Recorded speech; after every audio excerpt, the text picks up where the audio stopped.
খেয়ে না খেয়ে দিন প্রচারের কাজে নিজেকে দিয়ে সবিলিয়ে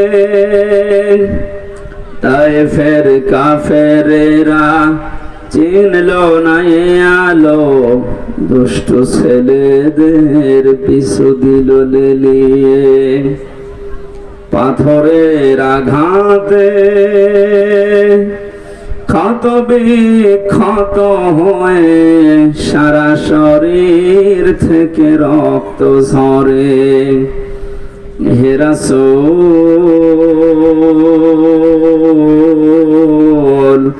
তোমাকে ভুলি আমি কেমন করে। আলহামদুলিল্লাহ। বাংলাদেশের ঐতিহ্যবাহী জেলা নারায়ণগঞ্জ বন্দর থানার অন্তর্গত।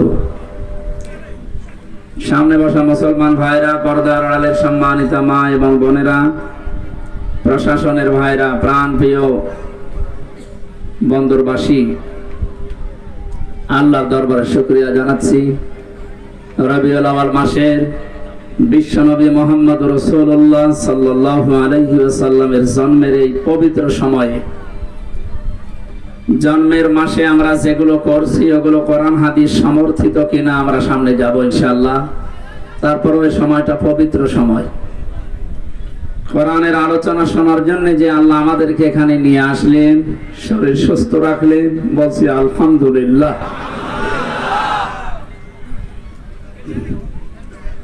দরুদ আর সালাম পড়ছি আমাদের নবী মুহাম্মদ রাসূলুল্লাহ সাল্লাল্লাহু আলাইহি ওয়াসাল্লামের প্রতি, যার উম্মত হতে পেরে আমরা খুশি না বেজার?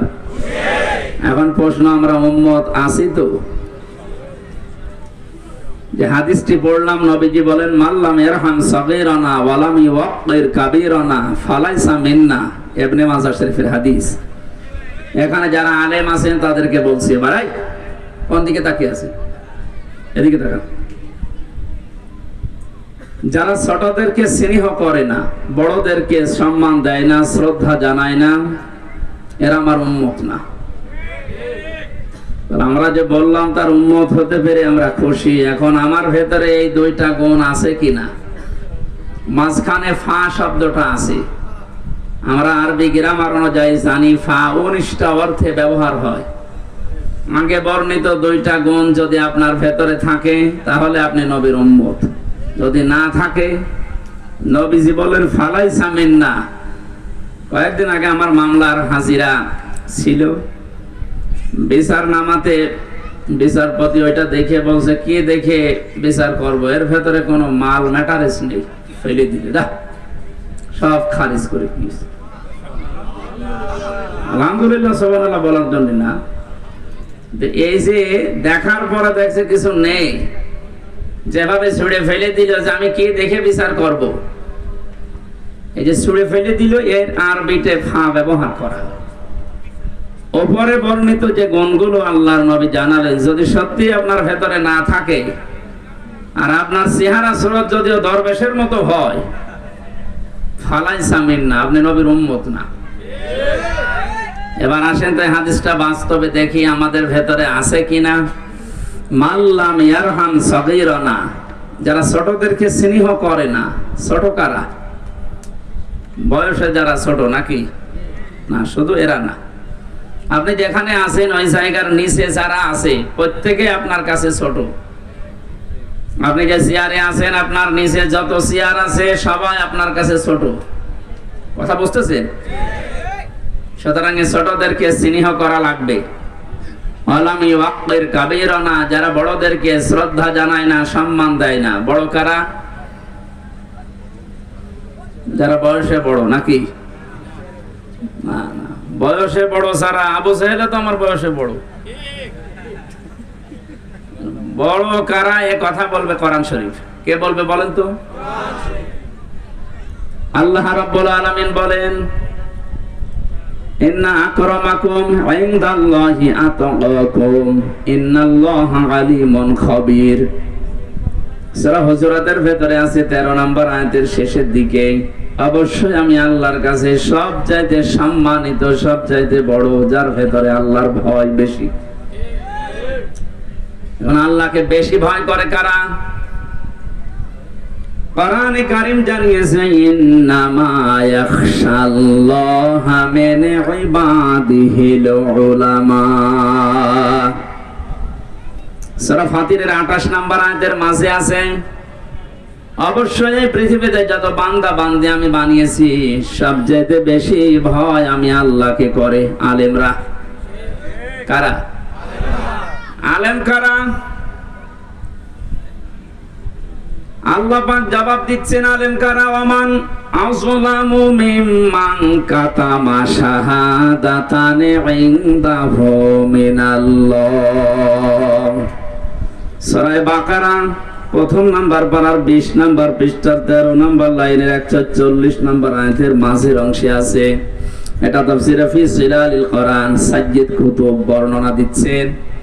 আল্লাহ বলেন এই পৃথিবীতে আমার দৃষ্টিতে আসলাম ইসমে তাফসীল, এটা এর চাইতে বড় শব্দ আরবিতে আর নেই।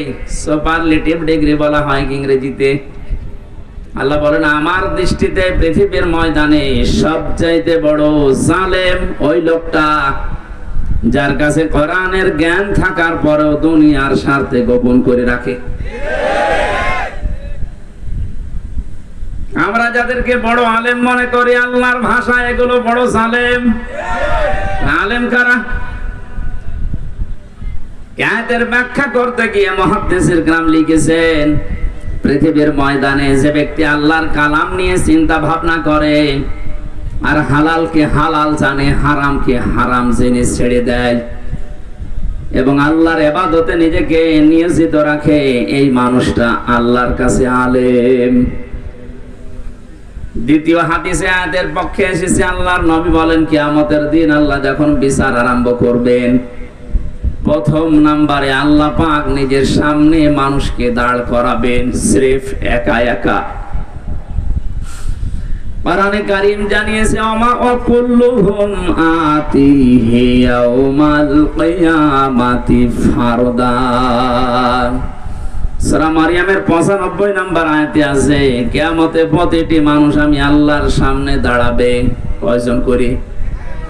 বলেন বলেন। আপনি নিজের কাছে এবার আয়াতটা সামনে নিয়ে ভাবেন তো, কিয়ামতের প্রথম বিচারের যে ধাপ শুরু হবে, বাংলাদেশে আমরা বিচার দেখি কয়েক রকম। নারায়ণগঞ্জের ম্যাজিস্ট্রেট কোর্টে একরকম বিচার হয়, এরপরে আছে জজ কোর্ট, এরপরে আছে হাই কোর্ট, এরপরে আছে সুপ্রিম কোর্ট। রায় এদেশে 4 প্রকার হয়। ম্যাজিস্ট্রেট কোর্ট থেকে যদি আপনি ন্যায় বিচার না পান, বলতে পারবেন না যে আমি ন্যায় বিচার পাইনি, আমি এই বিচার মানি না। এটা বললে আপনার বিরুদ্ধে মামলা হবে রাষ্ট্রদ্রোহী। এতটুকু বলার ক্ষমতা আপনার আছে যে আমি ন্যায় বিচার পাইনি, আমি ওপরে যাব। যান, কোথায় যাবেন? জজ কোর্টে যান। জজ কোর্ট থেকে যদি আপনার বিরুদ্ধে রায় আসে, আপনি এতটুকুই বলতে পারবেন যে আমি ন্যায় বিচার পাইনি। যদি বলেন এ বিচার আমি মানি না, মামলা হয়ে যাবে। কথা বুঝতেছেন? এরপরে আর একটা জায়গায় যান, হাইকোর্টে। ওখান থেকে যদি রায় আসে, আপনি বলতে পারবেন আমি মানি না, বলা যায় এতটুকু যে আমি ন্যায় বিচার পেলাম না, আমি আরো উপরে যাব। জানার একটা ধাপ আছে সুপ্রিম কোর্ট, ওখানে আবার 2 ভাগ। এখান থেকে প্রধান বিচারপতি যিনি এখন দায়িত্বে আছে, উনি যদি একবার আপনার বিরুদ্ধে রায় দিয়ে দেয় আর আপনি যদি বলেন মানি না, এদেশে হয় থাকতে দেবে না, নাই জেলখানায় দিয়ে দেবে। তাহলে এদেশের রায়ের ধাপ আমরা পেলাম 4টা। কিয়ামতেও তো আল্লাহর বিচার ব্যবস্থা যখন আরম্ভ হবে, আল্লাহ পাক বলেন আমার বিচারের ধাপ হবে 2টা। একটা নাম্বারে মানুষকে আমি একা একা ডাক দেব, কেউ থাকবে না তার সাথে। মা তাজালু কদামা বানি আদম আবদি ইয়াউমাল কিয়ামাতি হাত্তা ইসআলা আন খামসিন আন উমরিহি ফিমা আফনা ওয়া আন শাবাবিহি ফিমা আবলা ওয়া আম্মালিহি মিন আইনা ইকতাসাবাহু ওয়া ফিমা আনফাকাহু ওয়া আন ইলমিহি মাযা আমিলা ফি। মুত্তাফাকুন আলাইহি। বুখারী মুসলিমের যৌথ হাদিস এটা। আল্লাহ পাক বলেন প্রত্যেকটি বনি আদম সন্তানকে আমার সামনে দাঁড় করাবো, ওর আশেপাশে কেউ থাকবে না, ও আর আমি ছাড়া। 5টা প্রশ্ন করব একে একে, সঠিক জবাব দেওয়ার আগে সামনেও যেতে পারবে না, পেছনেও যেতে পারবে না, জায়গায় দাঁড়িয়ে থাকবে। নারায়ণগঞ্জবাসী এই হাদিসটা এবার নিজের সাথে একটু দাঁড় করান। আপনি মনে করেন একা একা দাঁড়িয়ে আছি আল্লাহর সামনে, আমার এখন 33 বছর বয়স, আপনার তো 50, 60, 70, 80 বছর। বলেন তো এখন যদি আপনার এই 80 বছরের জবাব আল্লাহ জিজ্ঞাসা করে, জবাব দেওয়ার মতো জীবন আপনি তৈরি করেছেন? মাঝে মাঝে একা একা থাকলে আমার মনে হয় আল্লাহ পাক যদি বলে, হামজা 2024 সালের আগস্ট মাসের 31 তারিখ পর্যন্ত তোরে মাফ করে দিলাম, যা শুধু সেপ্টেম্বরের 1 থেকে 17, এই 17 দিনের জবাব দিয়ে জান্নাতে চলে যা। আমার তো মনে হয় 17 দিনের জবাব এখনো আমার ঠিক করা সম্ভব হয়নি। আপনারা পারবেন? হ্যাঁ, আপনারা পারবেন। আপনারা 72 রাকাত নফল নামাজ পড়েন, আপনারা পারবেন? আমার পারবেন, আপনারা পারবেন। আপনাদের ঈমান আমল ভালো আছে, আপনাদের চিন্তা করার দরকার নেই।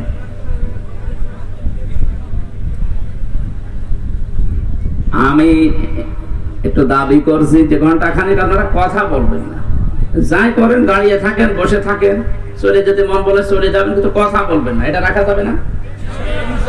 এরপরে যদি কেউ কথা বলেন সে মুনাফিক, কারণ কথা দিলেন আপনি। এবারে দেখেন তো কথা কেউ বলে কিনা। ওই যায়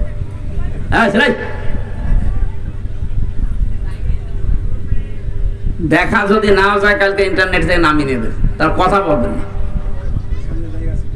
যেখানে যা আছে থাক, হয় দাঁড়িয়ে থাকেন না বসে থাকেন, কথা বলবেন না। এই একটাই অনুরোধ আমার, কথা বলবেন না। খুব জরুরি হলে ইশারায় করবেন। নারায়ণগঞ্জবাসী, আমি আমার ঈমান থেকে কথা বলছি, আমি যেটা বাস্তবে দেখতে পাচ্ছি, কোরআনের চোখ লাগিয়ে এইটা জানাচ্ছি। কাবা শরীফ তাওয়াফ করার সময় দেখছিলাম 6ষ্ঠ চক্করে মানুষেরা একটা দোয়া আল্লাহকে শোনাচ্ছে। হাজরে আসওয়াদ থেকে রুকনে ইয়ামিনী এই জায়গাটা পার হওয়ার সময় দোয়াটা মানুষ পড়ে, আল্লাহুম্মা ইন্না আলাইয়া হুকুকান ফীমা বাইনি ওয়া বাইনিকা। ও আমার মালিক, আমি তোমার গোলাম, তোমার ঘর সামনে নিয়ে আমি ঘুরছিলাম, তাওয়াফ করছিলাম, প্রদক্ষিণ করছিলাম। একটা কথা কিন্তু আমি জানিয়েছি যে আমি তোমার মালিক, গোলাম, তুমি আমার মালিক। এই দুইজনের ভেতর অনেক দিন পাওনা আছে। আমি গোলাম হিসাবে যা যা তোমার কাছে পাবো সব তুমি দিয়ে দিয়েছো। তুমি নেই থেকে আমাকে হামজা বানিয়েছো, কোন নাম পরিচয় আমার দুনিয়ায় ছিল না। হাল আতা আলাল ইনসানি হিনুম মিনাদ দাহরি লাম ইয়াকুন শাইআম মাযকুরা। কোন নাম পরিচয় আমাকে উল্লেখ করার মতো কিছু ছিল না দুনিয়ায়, সেখান থেকে তুমি আজ আমাকে হামজা বানিয়েছো। আমার কিছু ছিল না, সব আমার আজকে আছে। যা পাওয়ার আমি বান্দা হিসাবে, গোলাম হিসাবে সবই তো পেলাম, কিন্তু তুমি আমার মালিক, তুমি তো কিছু দাবি করো আমার কাছে। আমি দাবি অনুযায়ী তোমাকে কিছুই দিতে পারিনি, তবে একটা সম্পদ আমার কাছে আছে, সেই সম্পদের নাম তুমি আমার মাফ করে দাও।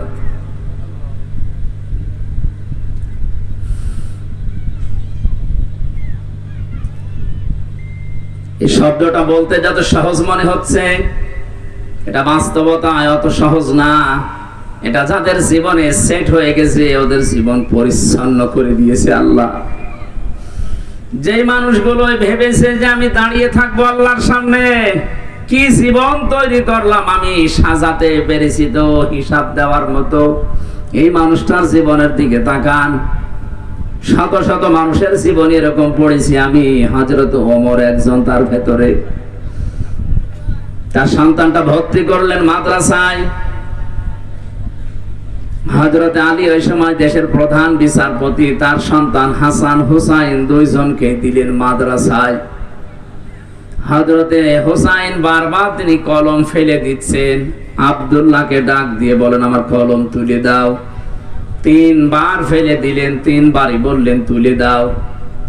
তার রাগ হয়ে গেছে, ডাক দিয়ে বলছে হুসাইন কলম ফেলো নিচে, আমারে তুলতে বলো, আমি কি চাকর? আমি কি তোমার খাদেম নাকি? হযরত হুসাইন রাগ করে বললেন তুমি তো শুধু খাদেম না, খাদেমের বাচ্চা খাদেম। সেই সময় তিনি প্রেসিডেন্টের ছিলেন।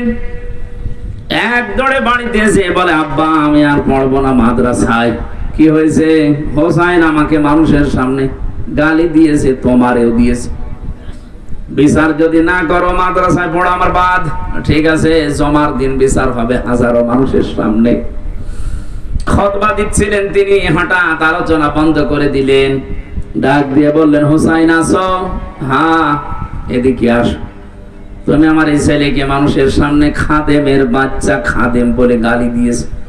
হ্যাঁ দিয়েছি। কেন দিলে? ইমাম হুসাইন ডাক দিয়ে বলে খলিফা বুকে হাত দিয়ে বলেন তো আপনি কি আমার নানার খাদেম ছিলেন না?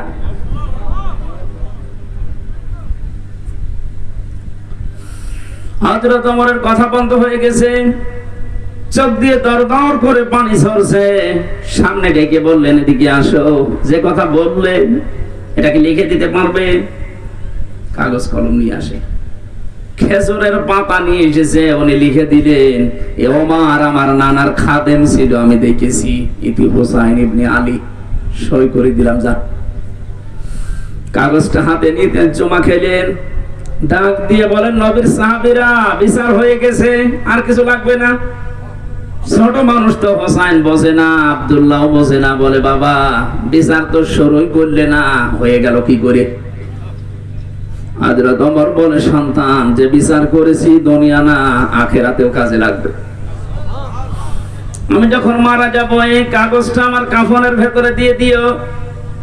ময়দানে মাহশরে যখন আল্লাহ পাক তার বিচারের প্রথম স্টেপে আমাকে ডাকবে, জীবনের কিছু যদি আল্লাহর ভালো না লাগে এই কাগজটা তুলে দেখাবো, মাবুদ আমার জীবনের কোনো কিছু যদি তোমার কাছে কবুল না হয়, পছন্দ না হয়, এই কাগজটার দিকে একটু তাকাও। তোমার নবীর নাতি লিখে দিয়েছে আমি নবীর খাদেম ছিলাম।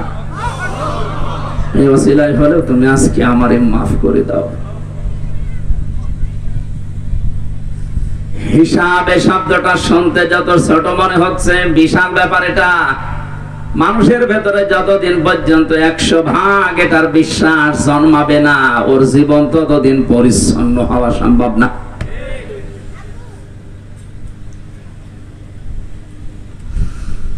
বিচারের প্রথম ধাপে যেহেতু আল্লাহ আপনাকে একা ডাকবেন, কেউ সাথে থাকবে না। 5 নম্বর যে প্রশ্নটা, এইটাই আমার আসল বিষয় আজকে।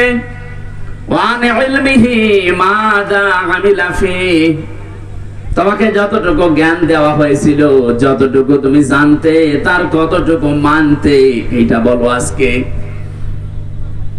হযরতে তালহা রাদিয়াল্লাহু তাআলা আনহু এবং আবু দারদা রাদিয়াল্লাহু তাআলা আনহু, এই দুইজন মাঝে মাঝে বলতেন নবীর সাহাবীরা, নবীর মুখে যত কথা শুনেছি, যত হাদিস শুনেছি, সবচাইতে বেশি ভয় হয় হাদিসের এই অংশটার দ্বারা, যে যতটুকু জানতে তার কতটুকু মেনেছো ওইটা বলো।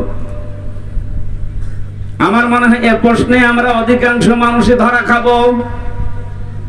কথা বলে না কেন? যা জানতে তার কতটুকু মানতে, এটা বলো, তারপরে সামনে যাও। এখানে জ্ঞান অনুযায়ী যারা আমল করে এরা আল্লাহর ভাষায় আলেম, জ্ঞান অনুযায়ী যার আমল নেই আল্লাহর ভাষায় জালেম। তাহলে বড় কারা? আমি বোঝাতে চেয়েছিলাম আল্লাহর ভয় যাদের ভেতরে আছে এরা আল্লাহর কাছে বড়। আল্লাহকে বেশি ভয় করে আলেমরা। আলেম ওই লোকটা যে তার জ্ঞান অনুযায়ী কাজ করে। পৃথিবীতে জ্ঞান অনুযায়ী কাজ করেছে সবচাইতে বেশি নবীরা। কথা বলেছেন এখন? নবীদের উপরে, জ্ঞানের উপরে কাজ করা মানুষ দুনিয়ায় আছে? আপনি তাকান তো তাদের দিকে। কোরআনে কারীম জানিয়েছে ইয়া হাসরাতান আলাল ইবাদ মা ইয়াতিহিম মির রাসূলিন ইল্লা কানু বিহি ইস্তাহজিউন। সূরা ইয়াসিনের 30 নম্বর আয়াতে আছে, আল্লাহ পাক বলেন আমার বান্দা বান্দীদের জন্য আমার আফসোস, আক্ষেপ যে এমন কোন নবী রাসূল পাঠালাম না যার সাথে সমসাময়িক মানুষেরা ঠাট্টা করে নাই, বিদ্রোহ করে নাই, মারধর করে নাই। নবীদের চরিত্র খারাপ ছিল, এই জন্য মারতো, দেশ থেকে তাড়িয়ে দিত। বলেন যত নবী আমি পড়েছি জীবনী, প্রতিটি নবীর তাকান তাদের দিকে, অধিকাংশ নবীর নাম পর্যন্ত উম্মতরা পাল্টিয়ে দিয়েছে। হযরত ইব্রাহিম নবীর নাম ওই জামানায় তার উম্মতেরা পাল্টি আব্রাহাম লাগিয়ে দিয়েছে। হযরত মুসা আলাইহিস সালামের নাম খ্রিস্টানরা ইহুদিরা পাল্টিয়ে দিয়েছে জোসেফ। আমি যতগুলো ইহুদি রাষ্ট্রে গেছি, ইহুদিদের সাথে আমি যতটুকু মিশেছি, ওরা মুসা নবীকে বলতে জোসেফ, এইটা বোঝে। খ্রিস্টানদের সাথে যত মিশেছি, ওরা হযরত ঈসা আলাইহিস সালামের নাম পাল্টিয়ে দিয়েছে যিশু। মুসলিম বিজ্ঞানী ছিল আল-কামি, তার নাম পরিবর্তন হয়ে গেছে আল-কেমিস্ট্রি। বিখ্যাত সাহাবী ছিল বিশ্বনবীর হযরত জাবের, তার নামও পাল্টিয়ে দিয়েছে আল-জাবরা। আজ বিশ্বের দিকে তাকান, এই দেশে যারা আলেমদের নাম পরিবর্তন করার হিড়িক তৈরি করেছিল, এই মেনন, ইনো, আল্লামা আহমেদ শফি, এত বড় আলেমের নামও পাল্টিয়ে দিয়েছে তেতুল হুজুর। বিশ্বনন্দিত মুফাসসিরের নাম পাল্টিয়ে দিয়েছে দেল্লু শিকদার। এখনো পর্যন্ত তার ইতিহাস আছে, আপনি তাকান, তার সার্টিফিকেটে লেখা দেলাওয়ার হোসাইন সাইদি। দেল্লু শিকদার আর দেলাওয়ার হোসাইন জীবনও এক না। আব্দুল কাদের মোল্লার নাম দিয়েছে কসাই কাদের। আমি কয়েকদিন আগে গিয়েছিলাম ফরিদপুরের সদরপুরে, এ মহান ব্যক্তির কবর জিয়ারত করে ওনার গ্রামের যত মানুষ, যে মানুষের কান্নাকাটি দেখেছি, সবাই বলছে এই কসাই কাদের আর আব্দুল কাদের মোল্লা এক না। আমার নামও পাল্টিয়ে দিয়েছে, আমার নাম দিয়েছে পিসকে হুজুর। আমি কি পিসকে?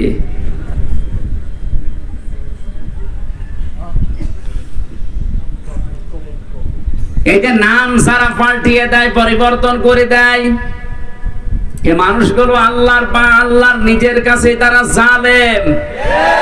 সূরা হুজুরাতের ভেতরে আছে, যারা মানুষের নাম পরিবর্তন করে দেয়, এই মানুষগুলো যদি তওবা না করে, ওয়ামাল্লাম ইয়াতুব ফাউলাইকা হুমুজ জালিমুন। যে মানুষগুলো নাম পরিবর্তন করে মানুষকে ডাকো, যদি তওবা না করো তোমরা জালিম হয়ে মারা যাবা। আমরা বিশ্বে এখন তাই দেখতে পাচ্ছি। যারা এই কাজ করেছিলেন তওবা করেন। আলেমদের নাম যারা পরিবর্তন করে তালিকা করছিল, এক একজনের নাম এক এক রকম দিয়ে তালিকা করেছিল, 116 জনের। আল্লাহ এত বেশি অপমান করেছে তারে, যেমন মুন্সিগঞ্জে বাড়ি, কালামানিক, ওর বিসি পর্যন্ত উড়ে গেছে। সুপ্রিম কোর্টের একজন বিচারপতি, এত নিচে আল্লাহ নামাবে আমিও কোনোদিন কল্পনা করি নাই। কলা পাতায় শুয়ে আছে। আমার মনে হয় পৃথিবীতে আল্লাহ যদি আমাকে আর কিচ্ছু না দেখায়, আমার কোনো আফসোস নেই। কালা মানিককে আমি যা দেখেছি, আলহামদুলিল্লাহ।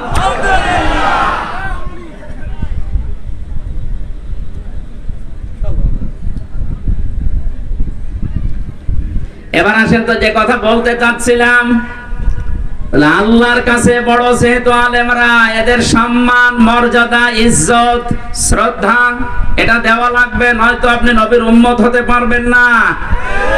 15.5 বছর আমরা এটা দেখেছি। যারা আল্লাহর কোরআনের জ্ঞান, নবীর হাদিসের জ্ঞান থাকার পরে গোপন করে রেখেছে দুনিয়ার স্বার্থ পেয়ে, তাদেরকে আমরা দেখেছি অনেকে আলেম মনে করতে, অথচ আল্লাহর ভাষায় ওগুলো বড় জালেম। আর যারা জ্ঞান অনুযায়ী আমল করতে গেছে তাদের তো শ্রদ্ধা সম্মান দূরের কথা, এত নিচে নামিয়েছে অত্যাচারে। আমি নিজেই সাক্ষী, 3টা বছর আমার সাথে যা করেছে সাধারণ মানুষের সাথে এরকম করে না। ওরা আলেম দেখলে দায়িত্ব দিছ হিন্দুদের। আমার দায়িত্ব পড়েছিল দেবদুলাল, সুব্রত বালা, চণ্ডীদাস, কি সুন্দর নাম না? দেখলেই বোঝা যাচ্ছে যে আমার প্রতি রহম করবে। আচরণই ওই রকম।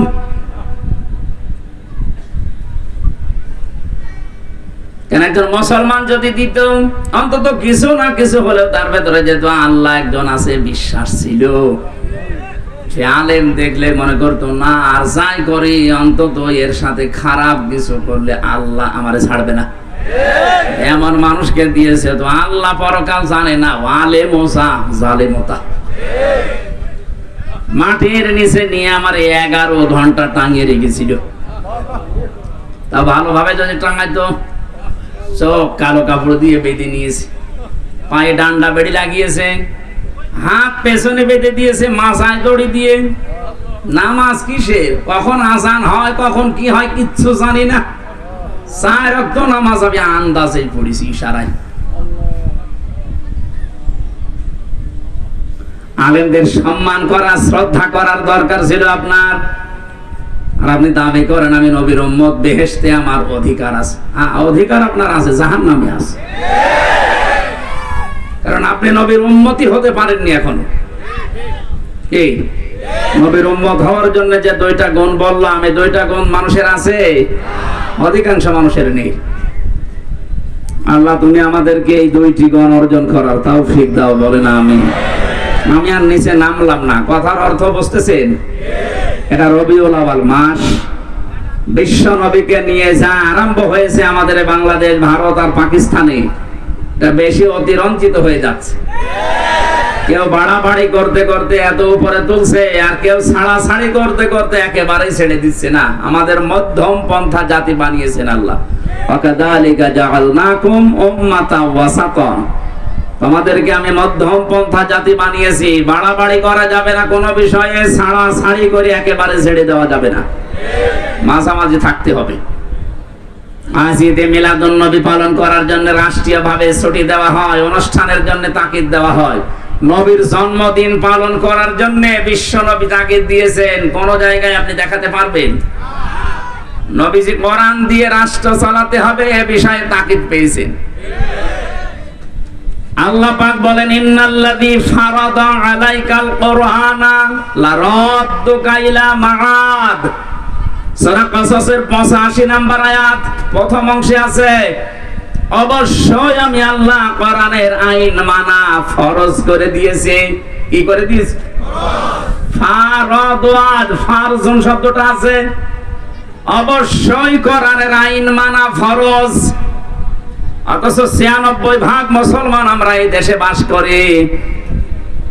53 বছর হয়ে গেল দেশটা স্বাধীন হয়েছে, কোরআনের একটা আইন এই দেশে রাষ্ট্রীয়ভাবে কায়েম নেই। আপনি কি জবাব দেবেন?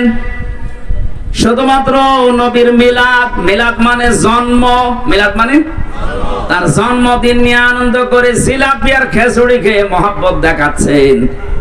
অথচ বিশ্ব নবীর ইন্তেকালের 600 বছর পরে এটা মানুষ আবিষ্কার করেছে। আর আমরা জানি যেটা ইসলামে নেই। কেউ যদি নতুন করে ওটা তৈরি করে আবিষ্কার করে ইসলাম বলে চালিয়ে দেয়, ওটার নাম বেদাত। আর বেদাত যারা করে ওরা গোমরা, আর গোমরা যারা ওরা জাহান্নামী। আমি আপনাকে নবীর মিলাদ, জন্ম নিয়ে আলোচনা করতে নিষেধ করছি না, যেহেতু মহামানব তিনি, মহান নেতা আমাদের, আপনি করেন। কিন্তু শুধু মিলাদ, জন্ম নিয়ে আলোচনা করে আনন্দ পেয়ে যদি শেষ করে দেন, তার জীবনের আসল উদ্দেশ্য যেটা সিরাত, 40 থেকে 63, এই 23 বছর। কথা বলছেন এখন? আপনি 1 থেকে 40 বছর পর্যন্ত যদি মোহাম্মদ ইবনে আব্দুল্লাহকে না মানেন, আপনি জাহান্নামে যাবেন, এমন কথা কোরআন হাদিসে নেই। কিন্তু 40 থেকে 63 এই সময়টা যদি এই 23 বছরের 1 সেকেন্ড আপনি বাদ দেন, আপনি জাহান্নামী। আমি তো এটা বানালাম নাকি? কোরআনে কারীমের দিকে তাকান, লাকাদ কানা লাকুম ফি রাসূলিল্লাহি উসওয়াতুন হাসানা ইলা আখিরি আয়াত। সূরা আহজাবের 21 নম্বর আয়াতের প্রথম অংশে আছে, অবশ্যই তোমাদের জন্য মহত্তম আদর্শ আমি আল্লাহ লুকিয়ে রেখেছি রাসূলুল্লাহর জীবনে। কার জীবন? ও নারায়ণগঞ্জবাসী, ভালো করে জবাব দেবেন। সারা আরব জাহানে 1 থেকে 40 বছর পর্যন্ত মুহাম্মদ রাসূলুল্লাহ কেউ বলেছে? বলেন বলেন, কি বলতো? মুহাম্মদ ইবনে আব্দুল্লাহ এই নামে ডাকতো তাকে। যদিও তিনি জন্মে পৃথিবী তৈরি হওয়ার আগে আল্লাহ তাকে নবী বানিয়েছে, কিন্তু ঘোষণা দেয়নি, ঘোষণা হয়েছে 40 বছর বয়সে। তাহলে এখানে বোঝার বিষয়ে 1 থেকে 40 বছরে পুরা আরব জাহানে ওনাকে ডাকতো আব্দুল মুহাম্মদ ইবনে আব্দুল্লাহ, আব্দুল্লাহর ছেলে মুহাম্মদ বা আস-সাদিক আল আমিন। আমার এ পর্যন্ত ঠিক আছে তো? দ্বিতীয় নম্বরে ওনাকে রাসূলুল্লাহ ডাকা আরম্ভ হয়েছে 40 থেকে, বলেন বলেন, 40 বছরের আগে উনি রাসূলুল্লাহ হিসাবে ঘোষণা হয়নি। হয়েছে যখন নবুয়ত পেলেন 40 বছরে, ওই সময় নবী এবং রাসূল। তাহলে ওনাকে অনুসরণ করার জন্য আল্লাহর নির্দেশ 1 থেকে 40 না 40 থেকে 63, 40 থেকে 63 পরে 600 বছর পার হয়ে গেছে। কেউ নবীর জন্ম নিয়ে আলোচনা করে নাই, অনুষ্ঠান করে নাই, পটকা ফটায়নি। আপনি কোথায় পেলেন? আপনি যদি আলোচনা করতে চান তাহলে 40 থেকে 63 এই 23 বছর করেন। এর ভেতরেই দুনিয়া আখিরাত লুকানো। মানুষের এমন কোন দিক বিভাগ নেই যা এই 23 বছরের ভেতরে আপনি পাবেন না। সব আল্লাহ পাকের ভেতরে লুকিয়ে রেখেছেন। জোরে বলেন সুবহানাল্লাহ।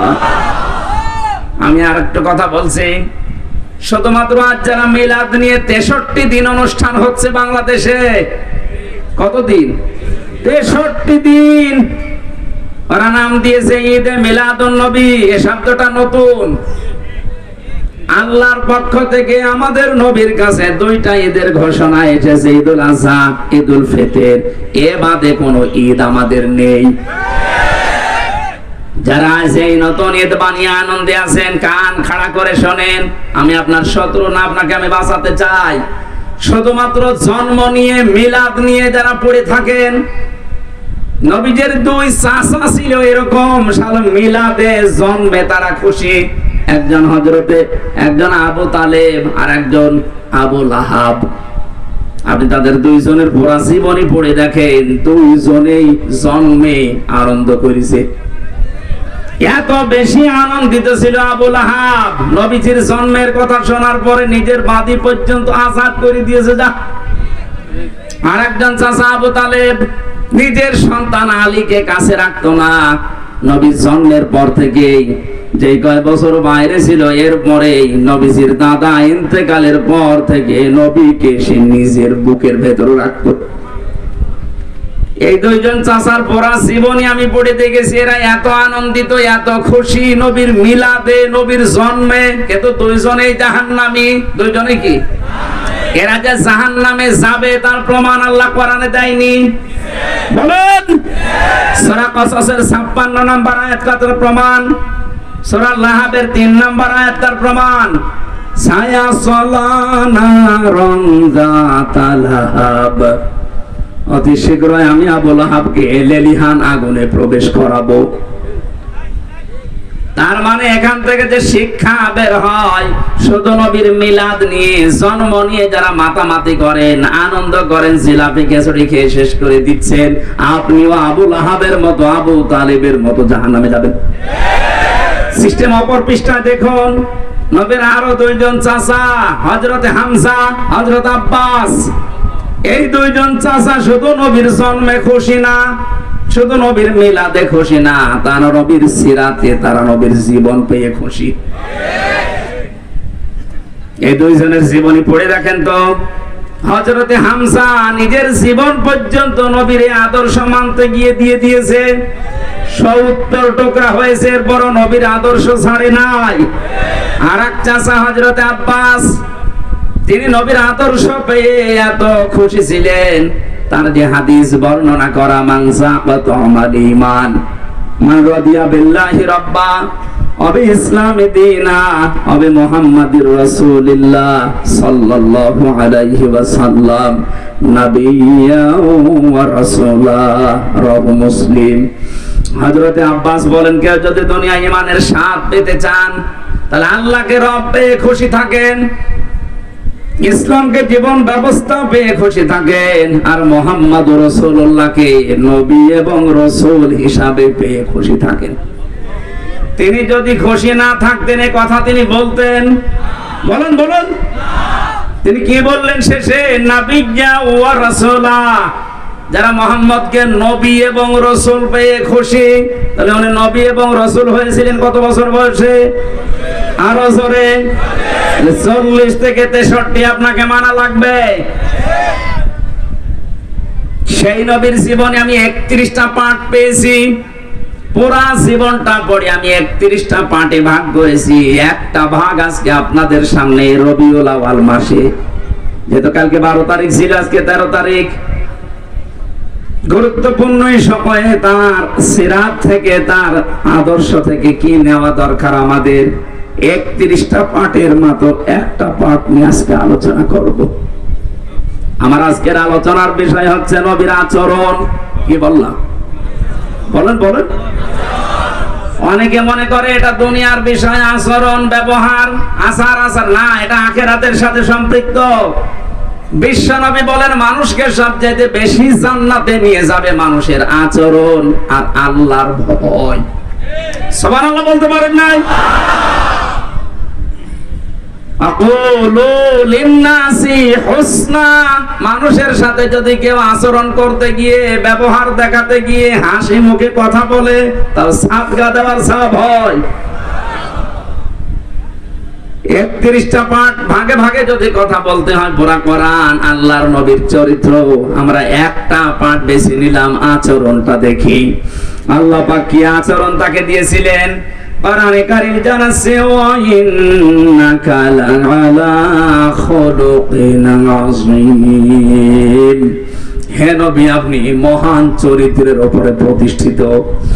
এখানে যারা আলেম আছে তাদেরকে বলছে, এই যে আযীম, এই শব্দ আল্লাহ কোন নবীর নামের সাথে দেননি। আল্লাহ পাক নবীদেরকে বিভিন্ন সময় তার নিজের নামটা দিয়েছিলেন, গুণবাচক নাম, যেমন হালিম। আল্লাহ ইসমাইল নবীকে হালিম বলে ডাক দিয়েছিলেন।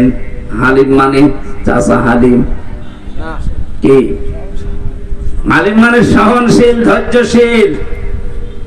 হযরত ইসমাইলের আরেক ভাই ছিল ইসহাক, তাকে আল্লাহ ডাক দিয়েছিলেন ফাবাশশারনাহু বিগুলামিন আলীম। আমার জ্ঞানী বান্দা এটা, একজনকে হালিম, একজনকে আলিম, কিন্তু বিশ্ব নবীকে দিয়েছে আযীম।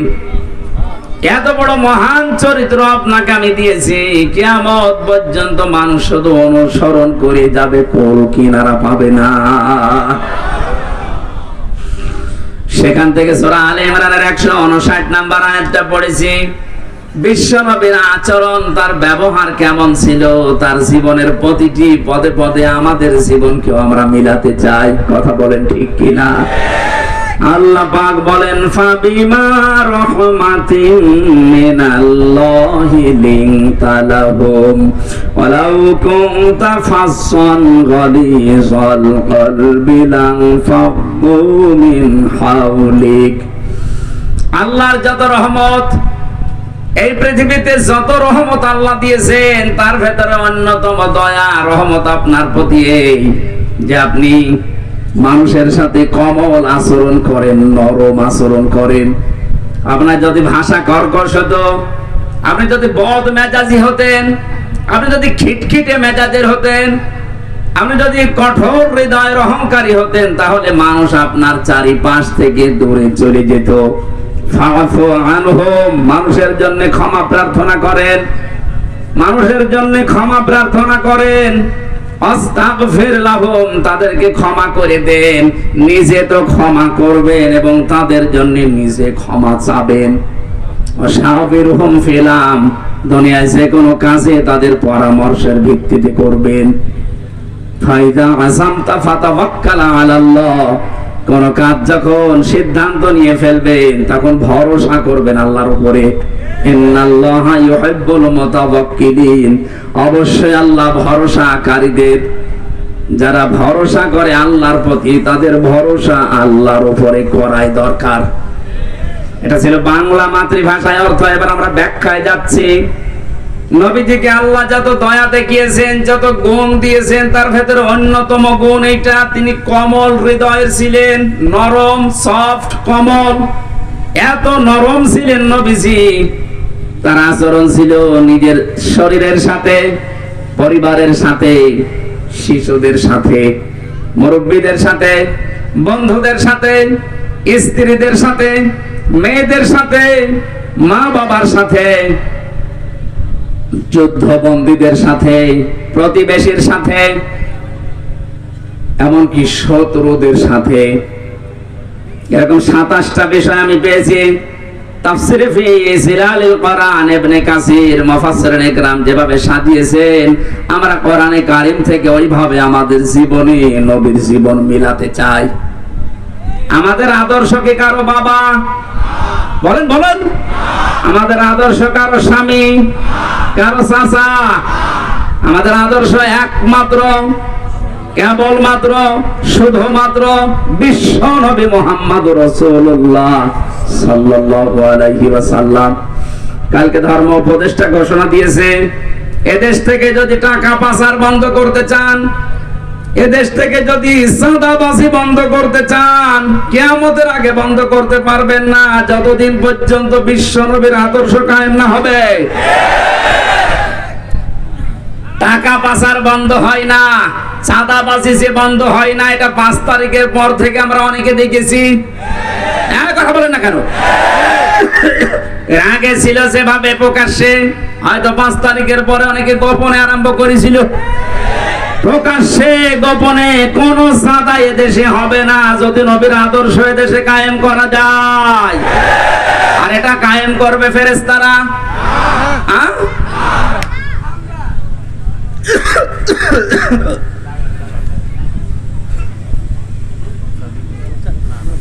কিছু লাগবে না। শিশুদের সাথে নবীজি যে আচরণ করেছিলেন, হাদিস, হযরত উমাইর, এদিকে তাকান, হযরত উমাইর খেলা করছিলেন। বিশ্ব নবী মসজিদে নববীতে যাবার সময় দেখলেন, দৌড়িয়ে আসলেন হযরত উমাইর, ডাক দিয়ে বলেন, উমাইর, তোমার সেই হলুদ পাখিটা কই?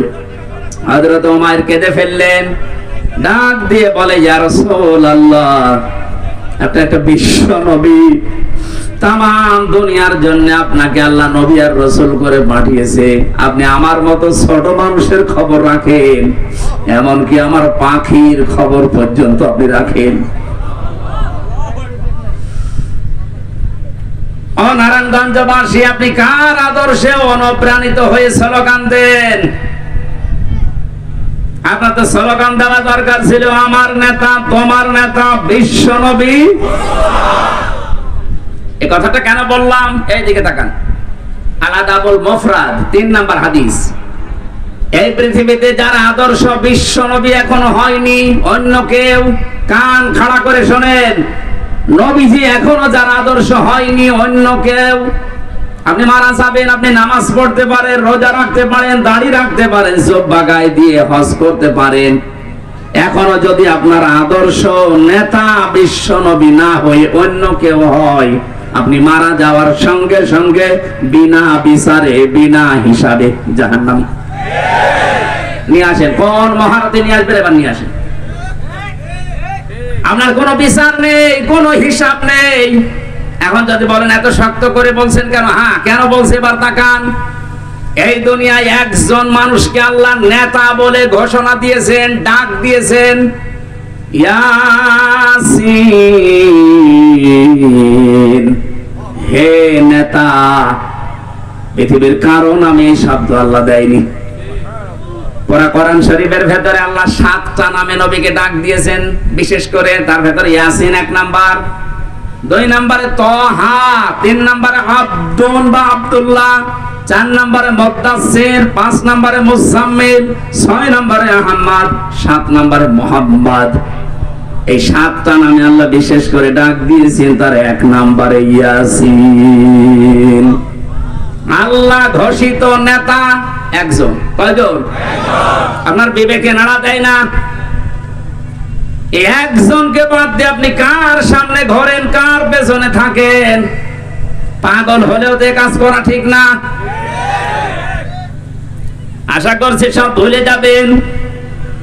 এই পৃথিবীতে বিশ্ব নবী ছাড়া আমরা কাউকে আদর্শ নেতা মানি না।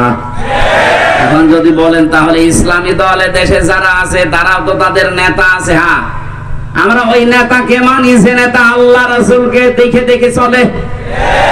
বলেন, আপনি তাকান, এমনও মানুষ আছে যার সামনে দেখলে রাত 12টার পরে তার মাটিতে ঠিক মতো পা পড়ে না, রিকশা ছাড়া বাড়ি যেতে পারে না, কি কি লাল নীল পানি খায়। কথা বলছে না কেন? খেজুর গাছকে ধাক্কা দিয়ে বলে বড় ভাই সাইড দেন, আর কতক্ষণ দাঁড়াবো। এই লোকটা যদি হয় আপনার আদর্শ, কোরআনে কারীম কি জানিয়েছে? ইয়াউমা নাদউ কুল্লা উনাসিম বিইমামিহিম। সূরা বনী ইসরাঈলের 72 নম্বর আয়াতের প্রথম অংশে আছে, আল্লাহ বলেন কিয়ামতে প্রতিটি মানুষকে বিচারের দ্বিতীয় ধাপে, ওই যে ম্যাজিস্ট্রেট কোর্টস, জজ কোর্ট বলছিলাম না, আমার আল্লাহ বলেন প্রথমে তো তোরে একা ডাকবো, দ্বিতীয় সিস্টেমে এবার তোরে একা না, তোর ইমামের সাথে, তোর নেতার সাথে ডাক দেব। নারায়ণগঞ্জবাসী, আমি বিবেককে প্রশ্ন করছি, আপনার যে নেতার আদর্শ মতো চলেন আর গর্ব করে বলেন আমি অমুক নেতার সৈনিক, বলেন তো ওই লোকটা কিয়ামতে আপনার সামনে থাকবে, আপনি থাকবেন পেছনে? যেই লোকটা আপনার সামনে, যার চরিত্র আপনি জানেন, কথা বলছেন না কেন, যার সরাত সিরাত আপনি দেখেছেন, সেটা কি করে আপনি এতদিন পর্যন্ত দেখতেছেন, এই লোকটার সামনে পেছনে আপনি, ওকে যদি আল্লাহ কিয়ামতে দেখে আপনার কি মনে হয় যে আল্লাহ ওকে মাফ করবে? ওর সরাত সিরাত দেখে তো আল্লাহর রাগ হয়ে যাবে। ওর রাতের চরিত্র একরকম, দিনেরটা আর একরকম। আপনি নিজে এখন বলছেন ঠিক আমাকে মাফ করবে না, তাহলে আছেন কেন? কথা বলেন না কেন? এই মুহূর্তে সিদ্ধান্ত পাল্টান। যাকে দেখলে অন্তত আল্লাহর মায়া লাগবে এরকম নেতা দেশে নেই। আমার নিজের দেখা, আমি নিজে জেলখানার ভেতরে দেখেছি, তার সরাত সিরাত, তার আমল, তার তাওয়াক্কুল, আল্লাহর প্রতি ভরসা, ইখলাস। আমার মনে হয় আল্লাহর নবী মুহাম্মদ রাসূলুল্লাহ সাল্লাল্লাহু আলাইহি সাল্লাম দুনিয়ায় যা যা বলেছেন করেছেন, তার একেবারে পা থেকে মাথা পর্যন্ত সব দেখা যাচ্ছে। যাকে দেখলে আল্লাহর কথা মনে হয়, আল্লাহর জিকির স্মরণ হয়। আর আমি এমন নেতার আদর্শ মানি যার ভেতরে নবীর কোন সুন্নাত নেই, আদর্শ নেই, ও দেখলেই মনে হয় টাটকা একটা শয়তান। খালি 72 রাকাত নামাজই যা পড়ে, তাছাড়া আর কিছু নেই। তাহলে এমন মানুষকে আপনি নেতা মানবেন যাকে আল্লাহ কিয়ামতের দিন দেখলে অন্তত আল্লাহ পাক রাগ করবেন না।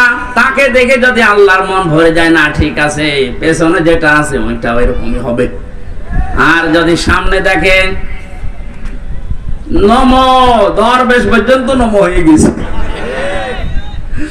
ওরে যদি আল্লাহ দেখে, যেহেতু পুলিশ পর্যন্ত ওরে চিনতে পারে না, বিডিআর গার্ড যারা, আমার মনে হয় ফেরেশতারাও চিনতে পারবে না। না, আমরা সাবধান হই ভাই।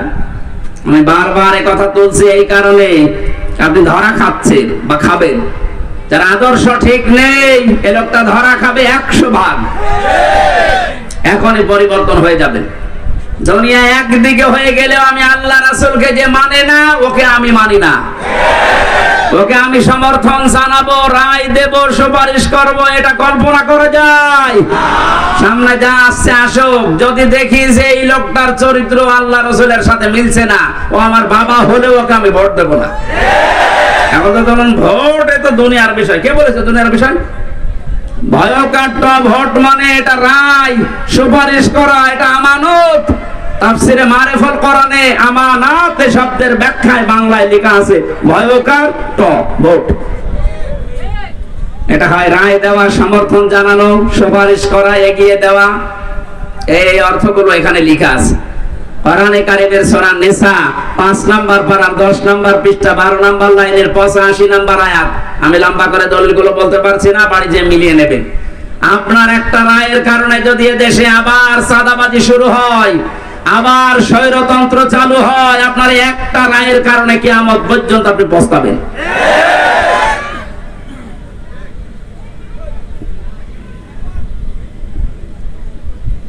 বৌমা এসেছে, কেবল বাসর ঘরে প্রবেশ করেছে, দাদি শাশুড়ি এসে বলছে আমার কিন্তু পতি চাই। লজ্জায় মাথা লাল করে বলছে ঠিক আছে দাদি একটু সময় দেবেন তো। কিছুক্ষণ পরে শাশুড়ি এসে বলছে বৌমা আমার কিন্তু নাতি চাই। ঠিক আছে সময় তো দেবে। কিছুক্ষণ পরে ননদ এসে বলছে আমার কিন্তু ভাতিজা চাই। ঠিক আছে। দেবর এসে বলছে ভাবি আমার কিন্তু ভাতিজি চাই। ঠিক আছে। স্বামী এসে বলছে কই আমার বেবি চাই। বৌমা কিছু করে বলে কি তোমাদের বংশ কি পাগলের বংশ? আমি আসতে পারলাম না। আর কেউ নাতি চাই, কেউ পতি চাই, কেউ ভাগ্নে চাই, কেউ ভাতিজা চাই, কেউ বেবি চাই। আমার সময় দেবেন না 10 মাস 10 দিন? কথা বলেন না কেন? আমার একটু সময় দেন, আমি একটু বসিয়ে নেই। তারপরে আপনার বেবি লাগবে আমি দেব, নাতি লাগবে আমি দেব, ভাতিজা লাগবে সব দেব। কিন্তু সময় দিচ্ছেন না, আমি ওগুলো ডাউনলোড করে নিয়ে আসবো। দায়িত্ব যাদেরকে দেশের লোক ছাত্র জনতা মিলে দিল, আরে ভাই তাকে একটু বুঝ করে নিতে দেন। যেখানে যেখানে ক্যান্সার আছে ক্যান্সার গুলো কেটে বাদ দিতে দেন। এই অবস্থায় যদি দেন নির্বাচন দিয়ে দিলাম কি হবে? ওদিনের ভোট রাতে হয়ে যাবে আবার। এই জন্য ছাত্র জনতা এদেশে যে 9 দফা দিয়ে আমাদেরকে স্বাধীনতার স্বাদ এখন দেখিয়েছে, আমরা ওই 9 দফার বাস্তবায়ন চাই। তাদের প্রথম দফা হচ্ছে বৈষম্য থাকবে না। আমার মামলা যেহেতু খারিজ হয়ে গেছে, আমি মনে করলাম আদালতকে জিজ্ঞাসা করি, আজকে যেমন আপনি বললেন এর কোনো মাল নেই, কি দেখে বিচার করব? 3 বছর তো আপনার কাছে আমার মামলা ছিল, তখন তো কিছু বলেননি। এই কথাই আমার বলতে যে হুজুর আমার হাত বাঁধা ছিল। কি ছিল? আমরা চাই এদেশে কারো হাত এভাবে যেন বাঁধা না থাকে। 1628টা চেয়ার এই দেশে। কত? তাই বলে এই চেয়ার না, এই চেয়ারের তো কোনো দাম নেই। 1628টা চেয়ার এই দেশে, খালি একটা চেয়ার খোলা ছিল আর 1627টা চেয়ার বাঁধা ছিল। এই জন্য এত দুর্নীতি। 1628টা চেয়ারই যদি খোলা থাকতো একটা চেয়ারের মতো, এই দেশে কেউ দুর্নীতি করে ছাড় পেত না। একটা দেশ কতটা রসাতলে গেলে কেন্দ্রীয় মসজিদের ইমাম পর্যন্ত পালিয়ে যায়।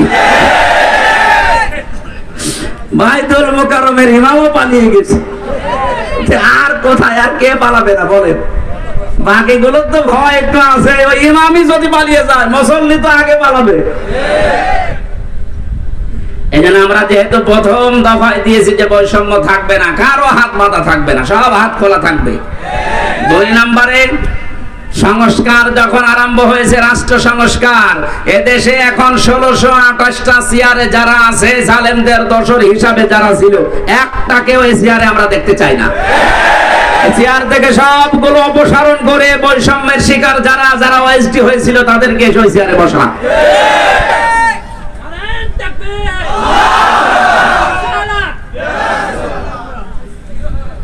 কথাগুলো বোঝার চেষ্টা করবেন। আমি শুধু নারায়ে তাকবীর দেওয়ার জন্য বলছি না। শিশুদের প্রতি আল্লাহর নবী যে আচরণ, তিনি বিশ্ব নবী হওয়ার পর শিশু এবং শিশুর পাখি পর্যন্ত ভুলে যাননি। নবী যে আচরণ করেছিলেন তাকান, আল্লাহর নবীর আচরণ ছিল বড়দের সাথে। বিশ্ব নবী মুহাম্মদ রাসূলুল্লাহ তো এই হাদিসটা এই জন্যই বলেছিলেন, যারা বড়দেরকে শ্রদ্ধা করো না, সম্মান দাও না, আমি নবী বলছি তারা আমার উম্মতের দলভুক্ত হতে পারো না। বলেন নাউজুবিল্লাহ। তার আচরণ ছিল যুদ্ধবন্দীদের সাথে, যুদ্ধবন্দীদের সাথে তার যে আচরণ, আমরা আজকে কারাবন্দীদের সাথেও সে আচরণ করতে পারছি না। কারাবন্দীদের সাথে আচরণ তিন রকম হয়। আমি কাশিমপুর কেন্দ্রীয় কারাগারে ছিলাম, হাই সিকিউরিটিতে। ওখানে তিন রকমের আচরণ পেয়েছি। আমার তো মামলা একটা ছাগল চুরি মামলাও না, ঠুনকো একটা মামলা দিয়েছে।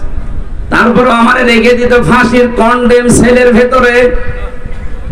বিশ্বনবী আচরণ করেছিলেন তাকান, যুদ্ধবন্দী যারা তাদেরকে তো মেরে ফেলার কথা, অথচ হযরতে একজনের জীবনী পড়লাম আজকে, সুমামা ইবনে ওয়াইল রাদিয়াল্লাহু তাআলা আনহু।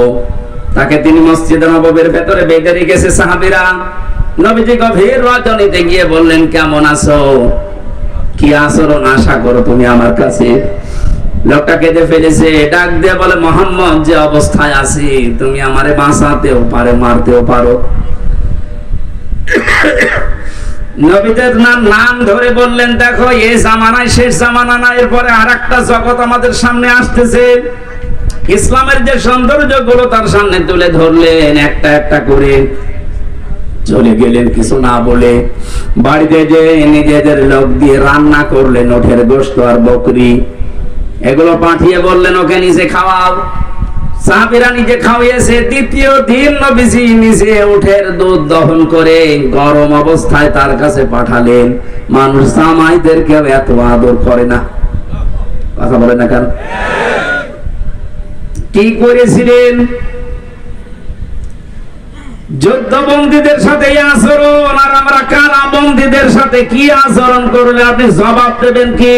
আবার উপর থেকে নির্দেশ দিত সিসি ক্যামেরা দিয়ে 24 ঘন্টা ফাঁসির কন্ডেম সেলের ভেতরে তালাবদ্ধ করে খাবার যেন আমাদের কাছে ভালোটা না যায়, ওটা উপর থেকে বসে বসে দেখতো। অথচ এখন যারা রিমান্ডে আছে, দরবেশ, আনিসুল, এমেনুল, ইনু, এদেরকে নাকি বাড়ির খাবার খাওয়ানো হচ্ছে, এসি ঘরে থাকতে দিয়েছে। কারা দায়িত্বে আছেন আমি জানি না, প্রকাশ হয়ে যাচ্ছে। কিন্তু বাংলার ছাত্র জনতা যদি একবার আবার রুখে দাঁড়ায়, চেয়ারে কিন্তু আর থাকতে পারবেন না। জালেমরা যা করেছিল, কোরআন যেহেতু জানিয়েছে, ওয়াইনা কাবতুম ফাআকিবু বিমিসলি মা উকিবতুম বি, যতটুকু তোমার সাথে করেছে অতটুকু করো। অন্তত আমরা অতটুকু চাচ্ছি, বেশি করার দরকার নেই। 11 ঘন্টা টাঙিয়ে রাখেন শয়তানদের। ব্যারিস্টার আরমানের মতো 8 বছর মাটির নিচে আয়না ঘরে একটু আটকিয়ে রাখেন, খেলা বুঝবে যে কারে কয় দুনিয়া। আবার স্ট্যাটাস দেয়, কি করেছি আমার কুকুরের মতো দাঁড়িয়ে দিল। কি করেছেন টের পাচ্ছেন না? এদিকে আসেন, চট করে ঢুকে পড়বো। আসেন, চট করে ঢুকে পড়াচ্ছে। সারা বাংলাদেশের 18 কোটি মানুষ যদি আপনাকে মাফ করে দেয়, ব্যারিস্টার আরমানের বউ আপনাকে মাফ করবে না। আয়না ঘরের সাথে যারাই জড়িত, একটারও কোনো ক্ষমা নেই, কারণ এগুলো মানুষ না, এগুলো কুলাঙ্গার আর জানোয়ার। আমারে মাটির নিচে নিয়ে যে আচরণ করতো, আমার মাঝে মাঝে আমার তো কষ্ট হইতো, মাঝে মাঝে মনে হতো আল্লাহ ও যা করে গেল, ও বাড়ি যে ওর বোর কাছে থাকে কি করে, ওর তো ঘুম আসার কথা না। আমার সাথে মুফতি ফখরুল ইসলাম ছিল, ওরে নিয়ে মাটির নিচে আয়না ঘরে এই পার ভেতরে হাত দিয়ে, এখানে হাত দিয়ে সামনে রড, এই রডের সাথে ধরে হাতে তালা লাগিয়ে, তাহলে 1-2 ঘন্টা 5 ঘন্টা 24 ঘন্টা তালা লাগানো, মাত্র 1.5 মিনিট সময় দিত টয়লেট করার। আর খাবার যা দিত, মাখানো খাবার, মনে হচ্ছে যে 4-5 জন মাখিয়ে এক জায়গায় রেখে দিয়েছে, পেল পারলে খা, না পারলে না খা। আপনি নবীর মিলাদ পড়তে পাগল হয়ে আছেন। নবীর এটা এটা সিরাত না, নবীর আদর্শ না এটা। তিনি যুদ্ধবন্দীর সাথে কি করলেন, আর আপনি কারাবন্দীর সাথে, তা তো অন্যায় ভাবে। ব্যারিস্টার আরমানকে, আমান আজমিকে, আমির হামজাকে, মামুনুল হককে যে মামলা দিয়েছেন, একটা মামলা টিকছে? আজ তো আমি বেকসুর খালাস পেয়ে গেছি। তাহলে আমি এই দেশে আদালত কর্তৃক প্রমাণিত যে আমার কোনো দোষ নেই। সুতরাং বিনা দোষে 3টা বছর যা করেছেন, আমিও চাই মামলার আয়ু থেকে শুরু করে ওই যে হাত খোলা ছিল এটা পর্যন্ত যারা এর সাথে জড়িত প্রত্যেককে আমি চাই 3 বছর করে আমার মতো জেল দেওয়া হোক। শুধু আমি না, 1,10,000 মানুষ এখন সারা বাংলাদেশে জেল খাটতেছে। বিশেষ করে বিডিআররা বেকার আটকে রেখেছে। যারা এই সমস্ত মিথ্যা মামলার সাথে জড়িত, মামলার আয়ু থেকে শুরু করে একেবারে উপর পর্যন্ত যারা নির্দেশ দিয়েছে, একটাকেও যেন ছাড়া না হয়। কারণ এদের ছাড় নেই, বলে মাফ করে দিলাম। কিসের মাফ? জালেমদেরকে যদি কেউ মাফ করে দেয়, সে যেন মজলুমের উপরে অবিচার করে। আপনি তো টের পাচ্ছেন না যে স্বামী ছাড়া থাকা কি কষ্ট? ব্যারিস্টার আরমানের বউটের পিছ। আপনি তো জানেন না সন্তান ছাড়া থাকা কি কষ্ট। আমি টের পেয়েছি। আমার ছোট মেয়েটা এখনো আমার চেনে না। ওর আমি 1 বছর রেখে এসেছিলাম, বের হয়ে যে দেখো 4 বছর বয়স, ও আমার চেনে না। আমি যেদিন জেল থেকে বাড়ি গেছি, বলছে হুজুর আমাদের বাড়ি চলে। তার মানে ওর মনে হচ্ছে যে এরকম হুজুর বহু আসে, এও একটা হুজুর।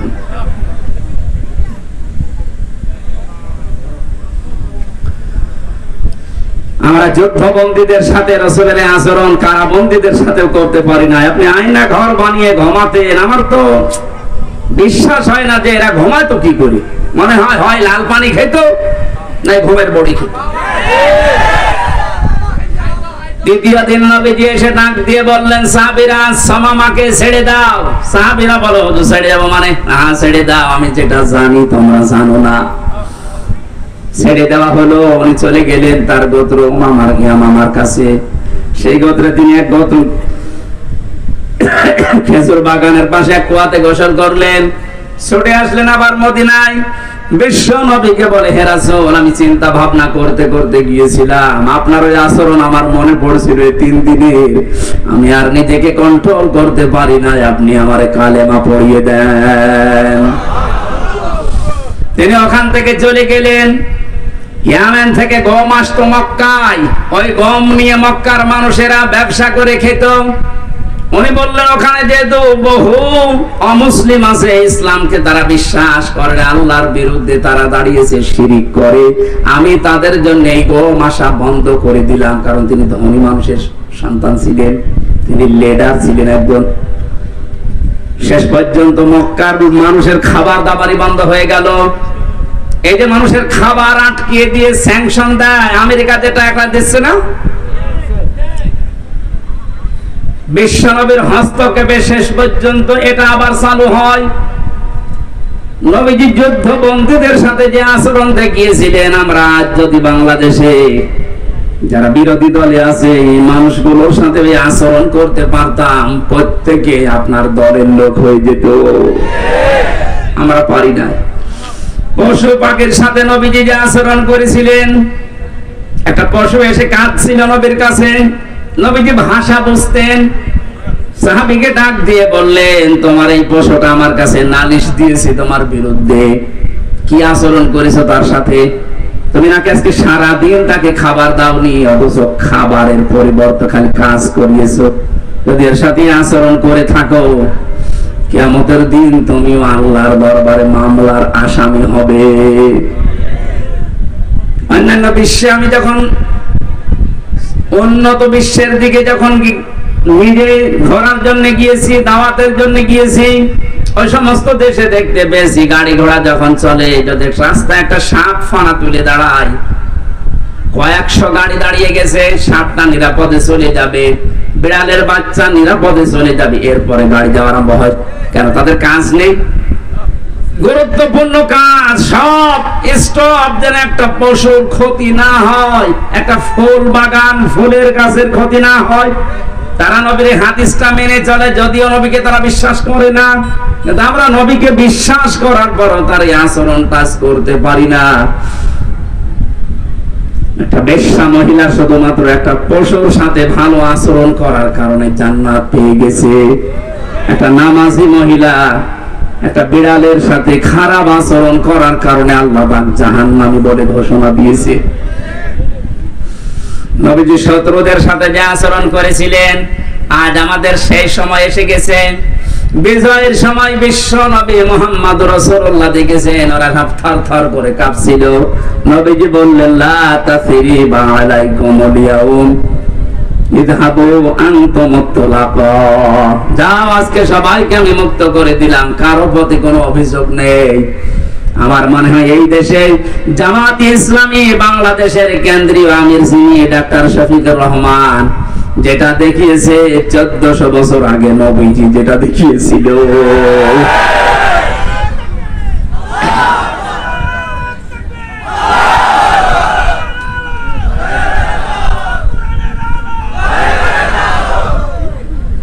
প্রত্যেক জায়গায় নবীজির এই কমলতা আমরা পেয়েছি। আল্লাহ পাক বলেন, নবী আপনার আচরণ যদি কর্কশ হতো, আপনার চরিত্র যদি সত্য কথা যদি আপনি বলতেন, তাহলে আপনার আশপাশে আপনি মানুষকে ঘেঁষতে দেখতেন না, সব পালিয়ে যেত। সুতরাং আপনি কয়েকটা জিনিস অবলম্বন করেন। আপনার যখন হৃদয় আমি কমল করে দিয়েছি, আপনি ক্ষমা করে দেন তাদেরকে, ক্ষমা চান আপনি তাদের জন্য আল্লাহর কাছে, এবং নিজেও ক্ষমা করে দেন।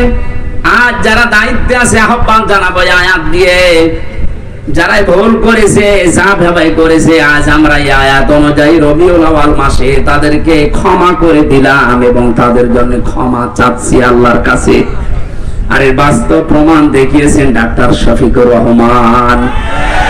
যত অত্যাচার জুলুমে 15.5 বছরে করেছিলেন, আল্লাহর জন্য মাফ করে দিলাম।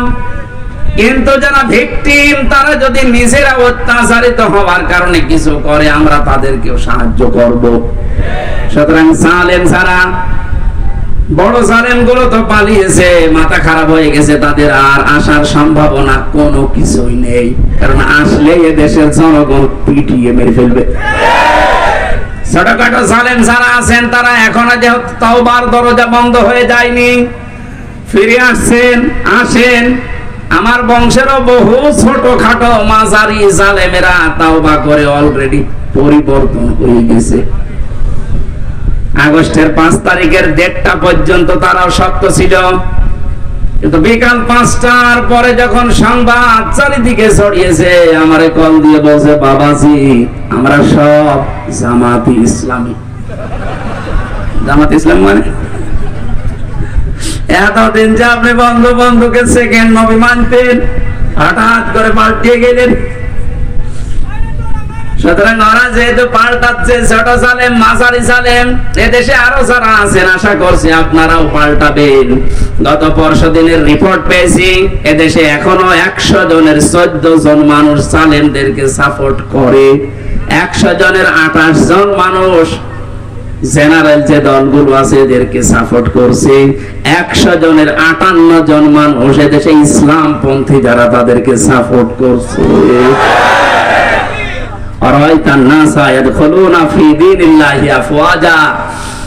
আপনি দলে দলে পালে পালে মানুষ ইসলামে আসতে দেখবেন, সেই দৃশ্য এখন আরম্ভ হয়ে গেছে। গত 3 দিন আগে দিনাজপুরে 10 জন এক মঞ্চে এসে মুসলমান হয়ে গেল আমার কাছে। এর আগে 2 জন চুয়াডাঙ্গাতে, এর আগে 1 জন গাইবান্ধাতে। মানুষ যেভাবে দলে দলে আসতেছে, 58 থাকবে না ইনশাআল্লাহ, 100 জনের 100 ভাগই এই দেশে ইসলাম কায়েম হোক, এটা চাইবে। সেই দৃশ্যের আশায় আছে। আল্লাহ আমাদেরকে যেন নবীর আদর্শ সব জায়গায় মানার তৌফিক দেন, আল্লাহুম্মা আমিন। লা ইলাহা ইল্লা আনতা সুবহানাক ইন্নী কুনতু মিনাজ জালিমিন। এই মোনাজাতটা বসে করেন, মোনাজাতটা বসে করেন। আমি মুসাফির অবস্থায় আছি, অসুস্থ আছি, মোনাজাতটা বসে করেন ভাই। আমি কারাগারে থাকতে মেয়েদের উপরে কয়েকটা বই লিখেছিলাম তাদের পারিবারিক জীবন নিয়ে। আমার ওই গাড়িতে পাওয়া যাবে, যাওয়ার সময় নিয়ে যাবেন, যে মেয়েকে বউকে দিয়ে দেবে, কাজে লাগবে ইনশাআল্লাহ। রব্বানা আতিনা ফিদ দুনিয়া হাসানা ওয়া ফিল আখিরাতি হাসানা